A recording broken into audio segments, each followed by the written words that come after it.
Olá, estamos começando a nossa live de hoje. Agradeço 645 mil inscritos no meu canal. Muito obrigado mesmo. E sempre digo, você gosta do canal, do conteúdo das lives, das entrevistas, da perspectiva que nós temos, analítica, crítica, propositiva, na defesa intransigente, sim, do Estado Democrático de Direito, da Constituição de 88.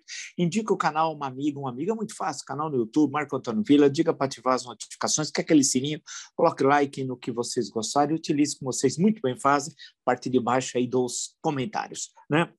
Fizemos uma entrevista, uma das razões que atrasei um pouquinho, peço desculpas a todos vocês, é uma entrevista muito legal com o senador Alessandro Vieira. Pô, temos de lembrar que graças a eles e ao senador Jorge Cajuru, que foram ao Supremo para que instalasse a CPI da pandemia, e aí a decisão foi do ministro Luiz Roberto Barroso, e tivemos durante 6 meses essa CPI que foi fundamental para a história do Brasil, para a nossa vida, para a minha, para a sua, para a nossa vida. Se não morremos, foi também graças à ação da CPI, da divulgação dos crimes da família Bolsonaro, de todo o crime, de toda a caterva, de toda a Malta, né? Teve o processo de vacinação, né? Esteve vinculado umbilicalmente à CPI da pandemia. O senador Alessandro Vieira teve um papel fundamental também na CPI, e agora discutindo as questões aí que envolvem a PEC dos precatórios, etc. Temos uma entrevista muito boa com eles, estamos postando amanhã, logo cedinho, né? Lembro também que nós criamos o clube de membros. É só vocês clicarem aqui onde está escrito Seja Membros, nesse retângulo, né? É só vocês, que ali tem todas as informações sobre o material exclusivo que nós produzimos para o clube de membros. Vocês vão gostar. Lembro que no Twitter pode me seguir pelo Vila Marco Villa, Instagram, Marco Antônio Villa Oficial, e na plataforma de curso, www.cursovilla.com.br. Lá tem todas as informações sobre os 3 cursos que oferecemos. História Política das Constituições Brasileiras, História da Ditadura Militar no Brasil, o que é fascismo. Basta acessar, portanto, www.cursovilla.com.br. Estava passando aqui por todo o noticiário, e eu acho que tem algumas questões para mostrar como esse país vive um dos seus piores momentos. Vive, sem exagero, um dos seus piores momentos. É inacreditável, e aí podia até ter falado ontem, mas esse fato ficou mais conhecido hoje, o episódio que ocorreu na Vila Belmiro, e aí eu falo com tranquilidade, todos sabem que eu torço pelo Santos, com um menino simpático, chamado Bruninho, foi obrigado até a gravar um vídeo, foi com o pai, tantas vezes também, né, os pais levam seus filhos à Vila Belmiro, mas o caos organizativo do Santos parece que é eterno, não é inacreditável. E olha, com o número de pagantes, o mínimo foi estabelecido cerca de 15, 16 mil, algo parecido, né? Foi aquela confusão para entrar, começou o jogo, as pessoas não conseguiam entrar, uma bagunça generalizada. O Santos precisa urgentemente de ter um estádio à altura da história do Santos, e que não dá para ser na Vila Belmiro, como todo mundo sabe, porque há um problema ali espacial, né? Tem de ser em outro lugar, infelizmente, apesar de toda a relação histórica que o Santos tem com aquele espaço, mas ali não dá para ser. Enquanto o Santos ficar fazendo isso, vai se afundar, e o que pode acontecer se um dia for para a Série B. Mas aí é uma outra história. E aí esse menino, né, pediu, na hora que terminou o jogo, para o Jailson, que é o reserva do Palmeiras, goleiro, né, a camisa, e o menino, porque ele gosta do Jailson, assim como ele elogiou o menino, o Everton, que é um grande goleiro do Palmeiras, né, que é goleiro da seleção brasileira. Então, o menino é santista, gosta de futebol, assim como eu vi jogos também do Palmeiras. Eu vi da segunda academia, aquela do Leão, Eurico, Luiz Pereira, Alfredo, Zeca, Dudu, Ademir, Edu, Leivinha, César, e eu assisti jogos no Pacaembu, vários jogos, fui lá assistir, eu gosto de futebol, eu queria ver um bom time, vi, tanto jogando contra times brasileiros, como uma vez contra a Juventus da Itália, um amistoso, que eu também queria ver a Juventus, o Bétega, né, Roberto Bétega, Causio, etc. Foi um jogo em 74, se não me engano, né? E o menino pediu, aí foi o caos, queriam quase linchar o menino. Lincharam o menino, foi obrigado a gravar um vídeo, teve PM, a polícia militar precisou proteger para que tivesse a retirada do menino, um negócio inacreditável. O país está doente. O país está doente. Bolsonaro envenenou o Brasil. Nós já tínhamos problemas, é verdade, mas ele colaborou e muito, esse criminoso, para envenenar o Brasil, as relações sociais, né? O choque entre tudo, todos os nossos valores sendo destruídos por um homicida, criminoso, covarde, cruel, que está na presidência da República. Esse episódio do menino é assim, inacreditável. E o menino teve que gravar um vídeo agora para dizer, olha, eu sou santista, olha, eu quero voltar a ver o jogo do Santos. Inacreditável. Inacreditável que nós assistimos no Brasil. Eu não sei, é um país que está se esfacelando, sabe? Eu não sei o que vai acontecer conosco enquanto não virarmos essa página terrível da história brasileira, né? Há um ponto importante, eu falo sempre, brinco, aqui é o canal da memória, o canal da história. Nós não esquecemos, não vamos esquecer, não adianta. Nós vamos ter a lembrança como a nossa referência, né? O Chile, o Pandora Papers, vocês estão acompanhando, né? Todos nós aí, o que está acontecendo. E, no caso do Chile, muito interessante, é que a Câmara dos Deputados aprovou o processo de impeachment do presidente Sebastián Piñera. A acusação constitucional, como é conhecido no Chile, o impeachment, né? Esse recurso que busca a destituição do presidente foi apresentado na primeira semana de outubro pela oposição socialista de esquerda do governo. Então, foi aprovado. Dificilmente passará no Senado, não se sabe, é difícil. Mas, e por quê? Pandora Papers. E aí tem toda uma história da venda de uma empresa dele e tal. Claro que já tem a ver com o desgaste do presidente Piñera, etc., mas tudo isso me parece secundário frente à denúncia que estava no Pandora Papers. Mas só era o Chile, não tinha nada falando do Brasil. Será? Parece que tinha alguma coisa falando do falastrão Paulo Guedes, não é verdade? Do Pacheco Seu Imenso Talento. Né? Também não tinha Roberto Campos Neto, não tinha os empresários, em nome de Jesus, Deus no comando, né? Aqueles grandes empresários, tudo ligado ao bolsonarismo, ao nazifascismo nativo. O que aconteceu aqui? Nada, absolutamente nada. Ninguém lembra. Ninguém lembra, ninguém perguntou ao falastrão Paulo Guedes, aquele que adorava o Chile, adorava o Pinochet. Sabe qual é o símbolo do liberalismo do Guedes? Augusto Pinochet. Porque o liberalismo lido no Brasil por essa caterva, não é o liberalismo em geral, o liberalismo lido no Brasil por essa caterva tem como referência Augusto Pinochet. Inclusive tem um aí de São Paulo que faz palestras. mais um da caterva bolsonarista nazifascista que coloca um PowerPoint e aparece a foto do Pinochet escrito embaixo, sabe o quê? Determinação. Eu sugiro a esse nazifascista, coloque o Hitler direto, coloque o Hitler, e aí põe embaixo determinação. E essa é a turma, é a caterva que está no país. E o Paulo Guedes adorava o Chile, vocês se lembram? Não custa relembrar, porque ninguém pergunta a ele. Porque conosco ele não fala, ele fala com aquela turma, né? Vocês já sabem. Aí, você voltou ao Brasil, foi com dinheiro do CNPq CAPES, bolsa, e isso, aí tudo bem Estado, né? Aí sim, tudo bem Estado. Bem, aí voltou, ele foi para o Chile, porque disse que não tinha ambiente para o debate econômico quando ele voltou de Chicago. Não tinha ambiente. Como não tinha? Então, tremendo, muito melhor o debate econômico do que agora, que é quase que inexistente. Né? Ele foi para o Chile do Pinochet. Sim, tinha um debate intenso, por exemplo, no Estado Nacional. O Estado Nacional, que virou campo de concentração do Pinochet, o Paulo Guedes podia haver um grande debate lá. Sim, eles estavam prendendo, torturando, matando, como, por exemplo, o Vitor Jara, né, que teve suas mãos decepadas. O Paulo Guedes gosta desse tipo de gente. E a caterva bolsonarista gosta desse tipo de gente. Né?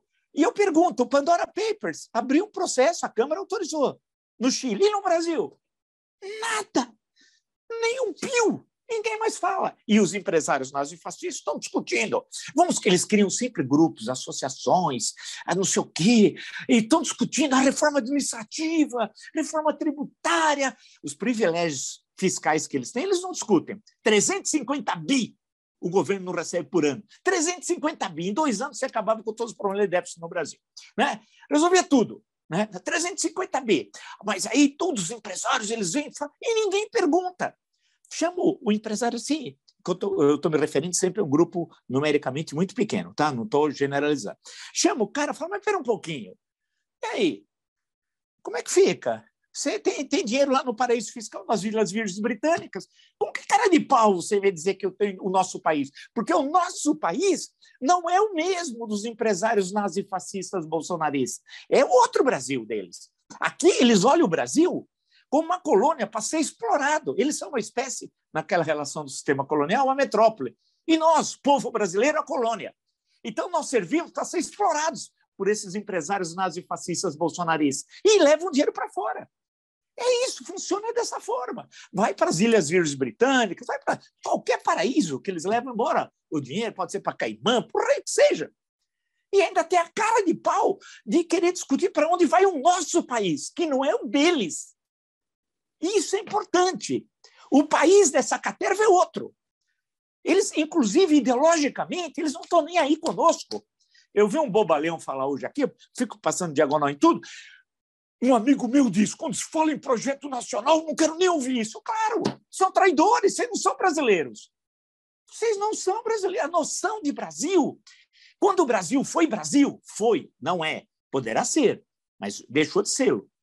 Quando o Brasil era Brasil, está tudo aqui, o debate, os projetos, né? O Brasil mais cresceu no mundo ocidental foi aqui, o país que mais cresceu de 30 a 80. Né? Agora não, tem os rastaqueras. E esses rastaqueras ficam cantando de galo, querendo dizer para onde vai o nosso país. E tem como representante mora um imbecil, um bocó, né? Um bocó, que é o Bolsonaro. Bocó é uma expressão muito antiga, mas é o bocó. Então, a questão que se coloca é que eu fico vendo tudo isso aqui, vejo o caso do Chile, é inacreditável, a questão da memória. Eu não entendo. Aí, o Bolsonaro, ele trata a presidência da República como uma organização criminosa. Ele acha que o Palácio do Planalto, ele está lá com... ele só não está com o capitão Adriano, da PM do Rio, porque ele já morreu, foi executado pela PM baiana. Né?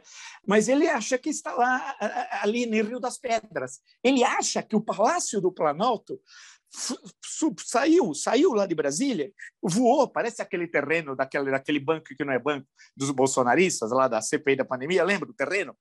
Do banco que não era banco, o terreno estava no Paraná, num cartório que não existe, aí o terreno voou para São Paulo, mesma coisa.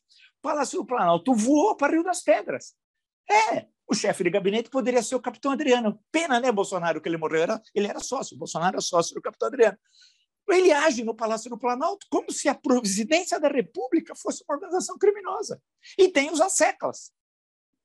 E, inclusive, os de verde oliva. Um exemplo dos asseclas de verde oliva. Vamos lá? Vamos lá, então. Lendo aqui, passa por aqui, fico vendo, estudando, tal. Agora, inclusive, estava lendo aqui... quer ver? Vou até pegar para vocês. Vamos aqui, só para... Estava conversando com um amigo, falando de Oliveira Viana, tal. Estavam discutindo Alberto Torres, Oliveira Viana. Aí, no meio da história, eu fiz uma referência. Eu falei, olha, o Geisel lia o Oliveira Viana, né? E quer ver aqui? Vou até ver onde está a passagem aqui. Aí, é bom quando tem esse índice aqui no onomástico no final, porque a gente vamos achar o Oliveira Viana aqui. Aí estava conversando, papo vai, papo vem. Aí eu falei, não, olha, ele que é um autoritário reformista tal, né? Dentro do pensamento autoritário brasileiro, 396, está aqui. Aí eu falei, ele falou, ali, olha aqui, nesse aqui, o belo trabalho da Maria Celinda Araújo, Celso Castro já foi entrevistado aqui no nosso canal, tá? Aí eu falei, não, ele lia, até abri, peguei aqui uma das perguntas.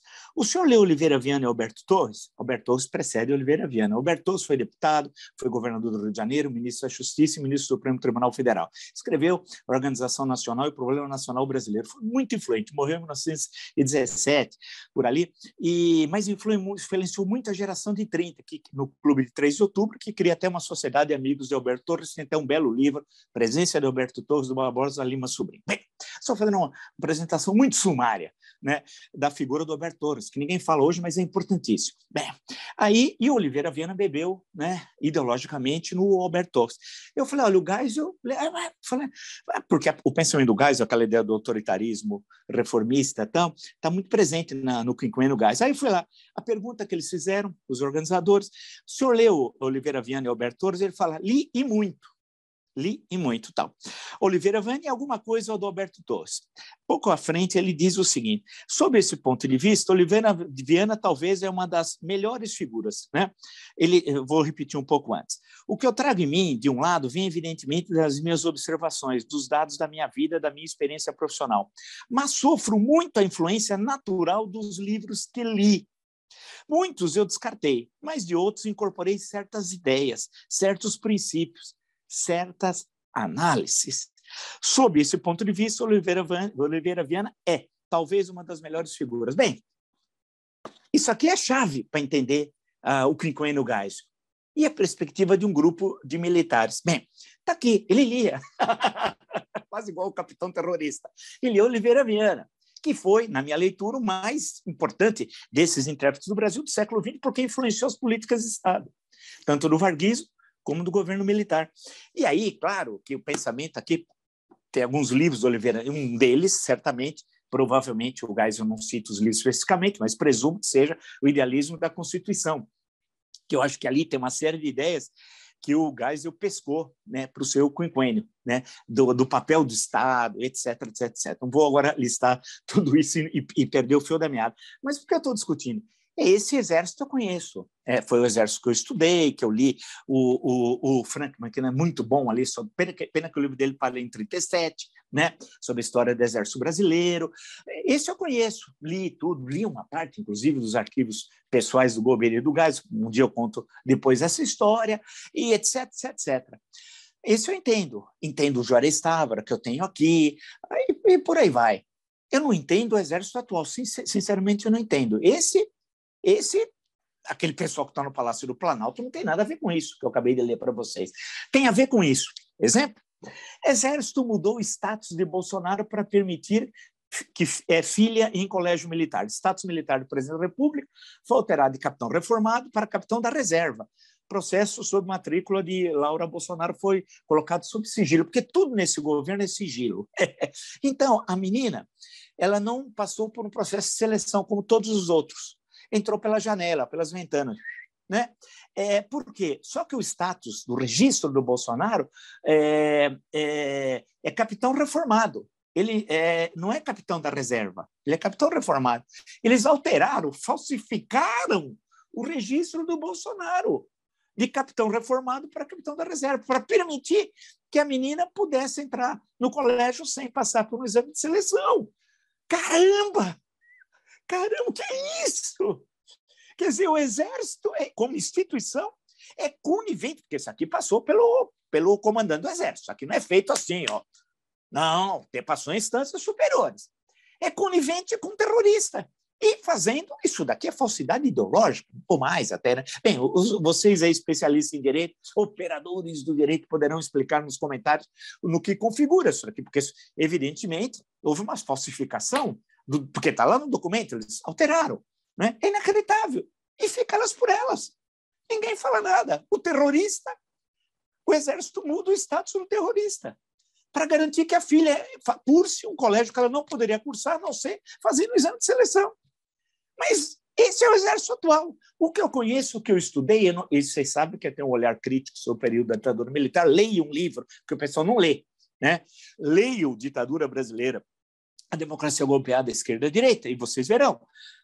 Aí eu conheço esse, porque esse eu estudei, conheço esses personagens, hoje até contei umas histórias do Costa e Silva para um amigo, etc. O Costa e Silva é alguém que parou de estudar, ele é da geração um pouco mais velha do Geisel, ele é da geração do Castelo Branco. Né? Aí tem uma longa história, não vou contar a história do Costa e Silva para vocês, nem do Castelo, mas a questão toda aí dá para entender essa perspectiva. E se você puxa muito disso, você tem o autoritarismo brasileiro tem a sua história.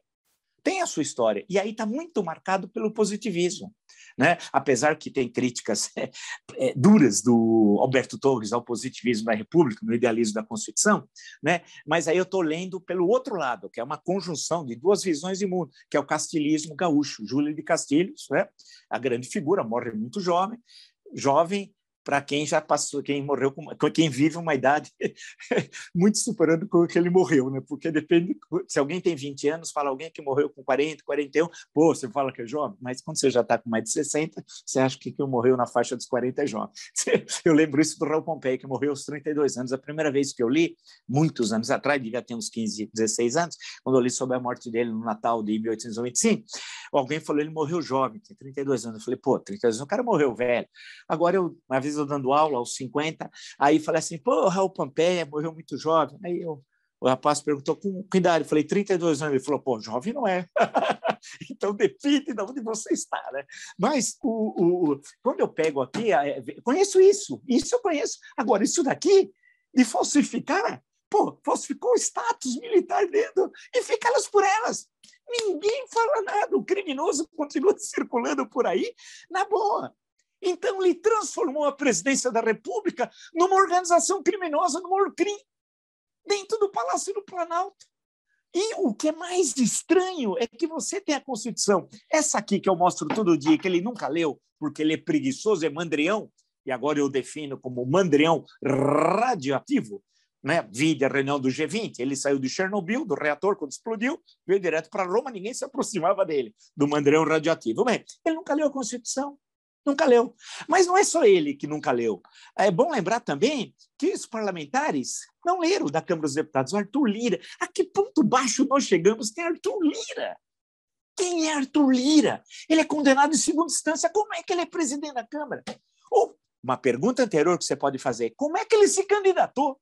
Se ele é condenado em segunda instância e você acompanha a política e o mundo jurídico tem a lei da ficha limpa, exato. Pergunte à Justiça de Alagoas, eu não consigo responder. São aquelas coisas que são irrespondíveis, né? Diria o grande Antônio Rogério Maga. Estou adaptando a concepção imexível, um dos grandes momentos da cultura brasileira, e outra muito legal que ele diz, corretamente, que cachorro também é gente. Aí ele tem, poxa, qualquer cachorro que você tem, que eu tenho, que nós temos, é muito melhor que o Bolsonaro, né? Muito melhor, não é verdade? Em todos os sentidos. Então, agora, né, tem essa coisa pavorosa. Aí tem um negócio dos precatórios, só para vocês verem. Pô, a decisão do Supremo é correta. Veja o que reza o artigo 37, capte a cabeça do artigo. É o início do artigo, a introdução, vamos chamar assim, vai. A administração pública, direta e indireta, de qualquer dos poderes da União, dos estados, do Distrito Federal e dos municípios, obedecerá aos princípios de, isso é fundamental, legalidade, impessoalidade, moralidade, publicidade e eficiência. Pô, você não pode ter orçamento secreto? Olha aqui, legalidade, impessoalidade, moralidade, publicidade e eficiência. Pô, tudo não, em república democrática, nada é secreto de atos da administração pública, entende? Isso é absurdo. Está aqui. Né? E ele quer, com a PEC dos precatórios, comprar os parlamentares. Cada um estava sendo comprado por 15 milhões de reais no fim de semana. E ainda tem gente fanática que diz que o mito combate a corrupção. O mito. Mas o mito? Que mito? Mito precisa saber falar. Não é verdade? Primeira coisa, não sabe falar. Tem 500 palavras no vocabulário. Tem problemas cognitivos. Não é nada. Não sabe de nada que está ocorrendo no mundo. E diz o seguinte, mais uma pérola do criminoso. Grande criminoso. Está no Globo. O criminoso, que atende pelo nome de Jair Asmodeu Bolsonaro, disse o seguinte, hoje eu tenho 10% de mim dentro do Supremo, diz Bolsonaro sobre Nunes Marques. Quer dizer, o Cássio com K é dele, não é ministro da Suprema Corte da República Federativa do Brasil, que está aqui. Não, é dele, o Cássio é dele. Ele diz que tem 10% de mim. Ele não entende o que é um Estado. Ele não entende o que é o Jair e o que é o presidente da República. Quando ele viajou, por exemplo, a Davos, veja a grande entrevista do Jamil Chá, está no nosso canal, ele achou lá em Davos que ele ficou, extasiado, porque todo mundo vinha. Eu sentei ao lado de um príncipe, ele estava dizendo no café da manhã, porque o Jamil aproveitou e fez muito bem, entrou também no hotel porque ficou só ali, né? E ele achou que sentar ao lado do Jair, o príncipe, o não sei das quantas, o presidente. Não, ele não é o Jair, ele é o presidente, imbecil, da República Federativa do Brasil. E vocês que o seguem, imbecis, ele não é mito. Ele é um bocó, é um pobre coitado que está destruindo o Brasil. Só isso. Quando ele fala uma idiotia dessa, ele está transformando o Poder Judiciário, a principal cabeça do Poder Judiciário, que é o Supremo Tribunal Federal, que é o guardião, reza o artigo 102 da Constituição, que o guardião da Constituição é o Supremo Tribunal Federal, como se fosse uma organização criminosa a serviço dele, que é criminoso. Agora, o mundo, o Brasil, não é a imagem e semelhança do Bolsonaro.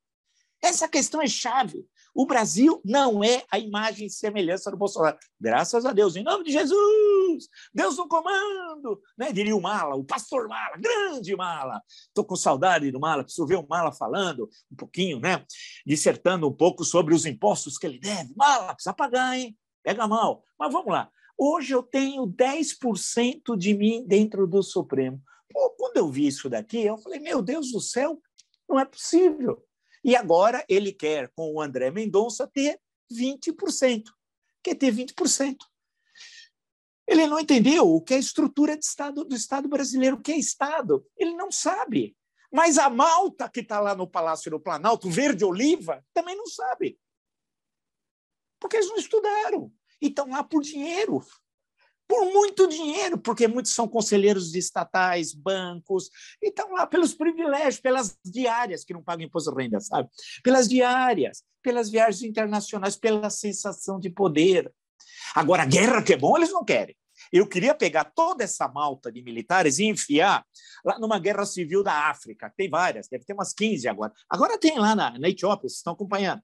Pô, a Etiópia não para. Já teve aquele problema com a Eritreia, vocês lembram, durante décadas. Queria jogá-los na Somália, que é um lugar tranquilo, no chifre da África, colocá-los no Congo, que é a guerra eterna, né? Queria ver. Eu queria pegar esses militares, que são tão valentes, estão fazendo missão, pegar o do presidente da Petrobras e colocar ali no litoral inglês, sabe? Colocar ali, em junho de 1944, isso. Aí, atravessar o canal, isso, vai ver que é bom. E chegar na Normandia. Queria ver, eles iam sair correndo. Eu queria ver eles em Stalingrado. Queria ver na Batalha de Moscou. Queria ver lá em cima, na então Leningrado, né? Na maior batalha até então de tanques da história. Depois não foi, teve depois no Oriente Médio, mas a Batalha de Kursk, né? Para ver o que é a Batalha de tanques, aquela loucura, né? A Batalha de Berlim. Estou me referindo a alguns dos momentos terríveis. Ou ir para o Pacífico, hein? Porque a gente sempre, quando fala em Segunda Guerra Mundial, a gente olha para o teatro de guerra do norte da África e da Europa, né? Mas saber o que aconteceu no Pacífico, o que eles fariam? Nós estamos aqui, igual o Pazuello, eu estou numa missão. Que missão? A função civil do ministro da Saúde. Ele matou mais de 200 mil. E sabe o que aconteceu com ele? Nada. Ele está morando num hotel de trânsito, mas se é de trânsito, não pode morar, pela definição, permanentemente. Ele está lá, de graça. Está lá na boa, na maciota. E tem um carro oficial para ele, mas ele não quer qualquer carro oficial, porque ele é o Pazuello, ele matou 200 mil brasileiros. Mas diria Kate Lira, a filósofa, o brasileiro é tão bonzinho. Ele não só tem um carro, como é blindado, motorista particular, e recebe 32 mil reais para não fazer nada no Palácio do Planalto. Mais um mandrião. É isso. Então, virou isso. E a crise aumentando. Hoje o sujeito vai no açougue, né? Olha para os ossos, não é mais para a carne. Porque o Bolsonaro é um grande gênio. E o Paulo Guedes, lembra que o Paulo Guedes é o posto de Ipiranga, nunca mais falou, hein? É o posto de Ipiranga. A Faria Lima dizia que o Paulo Guedes era um gênio. Pô, um gênio. Hoje o pobre vai no açougue, olha os ossos. E tem a seguinte opção: não é mais comprar alcatra, contra filé, eventualmente, se fosse um dia lá no 13º, comprar picanha. Não, é osso de primeira e osso de segunda. Essa é a grande revolução econômica do nazifascismo bolsonarista. Esses empresários que põem dinheiro nas Ilhas Virgens Britânicas deviam ver isso, deviam pegar o osso e comer o osso, ou colocar no feijão.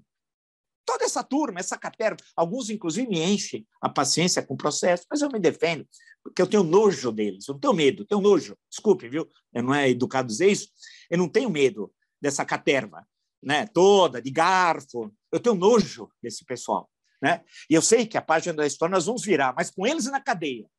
Esse pessoal vai ter de pagar na justiça, não por vingança, pagar os impostos, ir embora do Brasil, porque eles não são brasileiros. Então, vocês estão percebendo o momento? Por isso que ocorreu com esse menino, é uma coisa traumática. O Bruninho, torcedor do Santos, está no estádio, passou um goleiro do Palmeiras, reserva, que é o Jailson, ele gosta de futebol, eu também. Poxa vida, é um dos maiores goleiros que eu vi jogar em extensão no tempo foi o Leão, Emerson Leão. Pô, que depois foi técnico do Santos, inclusive um célebre título em 2002, mas pô, o Leão foi um tremendo, um goleiraço, né? Jogou várias Copas do Mundo e tal. O menino quis a camisa do Jailson e gosta do Everton, que é um grande goleiro também, merecidamente da seleção brasileira. Pode ser titular, qualquer um dos três que nós temos na seleção brasileira de goleiros.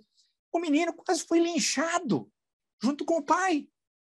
Então, é isso. Nós vamos perdendo o senso de tudo, valores, do que é Brasil, do que é viver numa sociedade, a noção de pertencimento. Eles envenenaram tudo, destruíram tudo. Tudo. Você viu o que aconteceu com um repórter, acho que da Maratona de Nova York, se não me engano, estava lá, um repórter da Globo, se eu estiver enganado, me desculpe, mas que vez por outra, outro dia eu troquei, vocês corrigiram corretamente, Paulo José por Cláudio Marzo. Tem razão, o homem nu, Cláudio Marzo e tal, né, da adaptação do Fernando Sabino, né, do conto do Fernando Sabino. Mas o que fizeram com o repórter da Globo? Passou um bolsonarista, um louco, porque eles são loucos. E o olhar de ódio nazista. Eu vejo esse pessoal e quando eu estudo o nazismo, é igual. Aquela intolerância do nazismo. O sujeito está cobrindo o repórter na maratona, cara, eu vou levar um braço de você para o Brasil. Ou seja, estava querendo matar o sujeito, cortar, levar um braço. E se ele estava lá porque ele tinha grana? Porque ele não ia lá a Nova York junto com a mulher que estava filmando. Porque as mulheres, elas se masculinizam, um processo de mostrar violência. Elas tiram foto com armas, fazem assim, então, xingam, usam palavrões. Eu vejo muitas vezes nas minhas redes. Você vai olhar, a maior parte é robô bolsonarista, viu? A maior parte tudo robô. É o Carlos Bolsonaro e a quadrilha financiada por esses empresários aí, né? Mas elas, as mulheres, a linguagem, uma linguagem horrorosa, uma linguagem de marginais, de boteco, né? E assim, filmando lá, o suposto marido, não sei se era marido, agredindo verbalmente e ameaçando fisicamente o repórter da Globo. É isso. Esse pessoal é assim, como fizeram com o menino. Agora, esses quiseram bater no menino, por que não bateram no Bolsonaro, que vestiu a camisa do Santos, o nosso manto sagrado, e nunca foi santista sem vergonha? O pilantra, que se diz palmeirense, mas não é palmeirense, porque quem tem time não veste camisa de todos os times, não é verdade? Por que não foram enfrentar o criminoso, que ainda foi pisar lá na Vila Belmiro, e ainda quis assistir uma vez um outro jogo? Né? E fará, se for presidente, no final do ano, a mesma coisa. Então, se ele aparecer ali em Santos, por que vocês não vão agir da mesma forma? Não farão, ainda bem. Não farão porque são covardes, mas não devem fazer. Porque a nossa forma de ação, quem defende a Constituição é outra. Eu tenho desprezo pelo Bolsonaro, agora eu não mandaria nunca alguém agir através da violência, mas através da justiça. Pô, é isso. Né? Ele transformou, ele maculou a presidência da República, ele rebaixou a presidência à sua altura de uma organização criminosa. É isso. Nós vamos ter de resgatar a presidência da República para voltar a ser o que determina a Carta de 88. E, claro, colocá-lo na cadeia. Eu vi uma das matérias um dia aqui, não sei se foi no Lauro Jardim, em algum lugar tinha uma notinha, dizendo que o ministro Supremo sonhou que estava colocando o Bolsonaro na cadeia. Senhor ministro, não é sonho, será realidade. Logo, logo. Se você gostou dessa e de tantas outras lives no meu canal, está entre os 645 mil, já logo estamos chegando a 646 mil inscritos. Muito obrigado, mas muito obrigado mesmo. A perspectiva é sempre essa, é ler de forma diferente a conjuntura, é buscar associações que não são longe do senso comum, é colocar a história como elemento explicativo do presente. não simplesmente para ilustrar, não. É para compreender. Quando eu coloquei o belo trabalho da Maria Celina e do Celso aqui sobre a longuíssima entrevista com o Geis, é para compreender o presente. Né? É esse o intuito. Esse espaço é aqui. Né? E das entrevistas, assisto a do Alessandro Vieira, senador por Sergipe, excelente senador, que nós estamos postando. Tá bom? É isso. O canal é esse. Se gostou, não indique a um amigo ou uma amiga. Né? Canal do YouTube, Marco Antônio Villa. Dica para ativar as notificações, que é aquele sininho. Coloque like no que vocês gostarem, e utilize, como vocês muito bem fazem, a página dos comentários. Lembro também, criamos o clube. Esse negócio aqui, seja membro, dá uma clicadinha lá, não dá choque, como eu brinco. Lá tem todas as informações, seja membro, que material que nós colocamos no decorrer do mês, o material exclusivo. Vocês vão gostar. No Twitter, vocês podem me seguir pelo Vila Marco Villa, no Instagram, @Marco Antônio Villa Oficial, e na plataforma de curso, www.cursovilla.com.br, vocês encontram todas as informações sobre os 3 cursos que oferecemos: História Política das Constituições Brasileiras, História da Ditadura Militar no Brasil, que é fascismo, e, por fim, para ver umas coisas legais, bacanas, que eu gosto muito, claro, gosto porque é minha mulher, mas não só, mas que são coisas legais que ela apresenta no Instagram dela, é bem bacana, é @Letícia de Castro Villa Oficial. Nos encontramos amanhã. Até!